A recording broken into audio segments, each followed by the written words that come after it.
Elles font la richesse des hommes, mais peut-être plus pour longtemps. Les terres cultivables diminuent chaque année. C'est le dernier rapport des Nations Unies qui s'en fait l'écho. On évoque souvent les conséquences de l'urbanisation, mais cette fois, il s'agit d'autre chose. C'est la fertilité des sols qui s'effondre. Pourquoi et comment faire face quand la terre dit non? Dossier réalisé par Laurence Decherve, Vivien Roussel et Valentin Cruard. De fortes pluies orageuses se sont abattues sur le Finistère. Résultat, la terre de ce champ a dévalé la pente, traversant même la route. C'est l'érosion, la disparition de terres fertiles. Toute cette terre-là va partir dans les ruisseaux. C'est tout le capital de l'agriculteur qui s'en va. Pour Erwan Karadec, le responsable, c'est une pratique ancestrale. C'est le labour, c'est le travail du sol qui est responsable de ce genre de choses. C'est ça qui dégrade le plus les sols en France? Tout à fait. Ouais. Quand on aura compris qu'il faut arrêter de labourer les sols, on aura fait un grand pas. Nous avons donc comparé deux parcelles cultivées. À droite, ce champ labouré chaque année. La terre est boueuse, l'eau ne s'infiltre pas. Les cultures pousseront difficilement.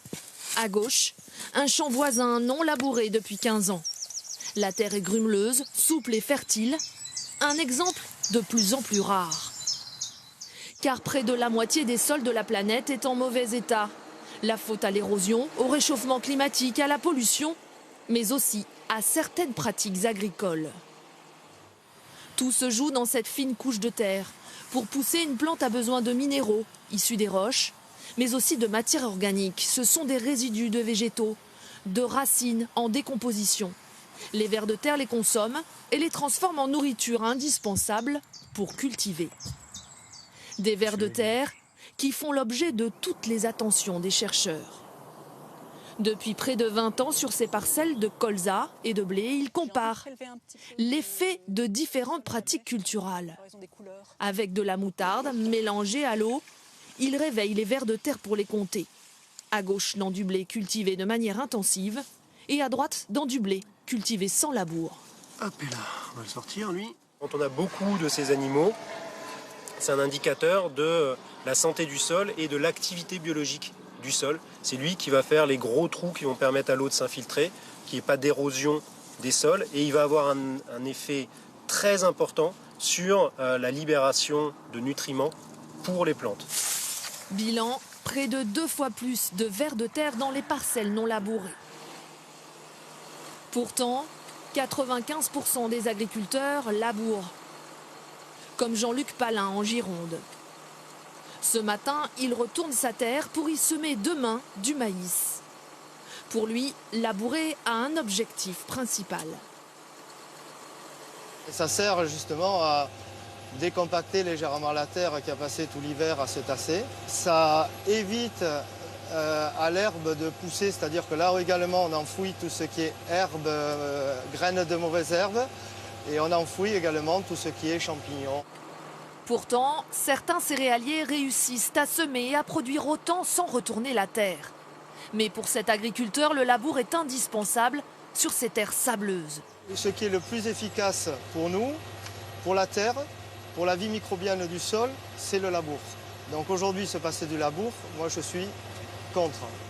Depuis 50 ans, la matière organique qui fait la fertilité des sols est en voie de disparition à certains endroits, comme dans les zones en bleu de l'ouest ou du nord de la France.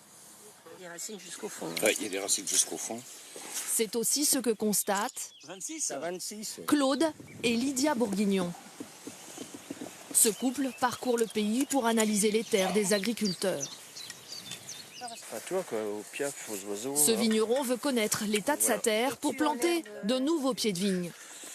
Pour Lydia Bourguignon, les insectes aussi subissent l'épandage des pesticides. C'est l'agonie des sols, parce que si on tue ces mauvaises herbes, ben, il n'y a plus de faune, parce qu'elles n'ont plus rien à manger. Parce que les colamboles, les acariens, elles se nourrissent de ça. Donc le sol, il est en train de mourir. Dans ces vignes bio, pas de pesticides, pas d'engrais chimiques, que du compost naturel.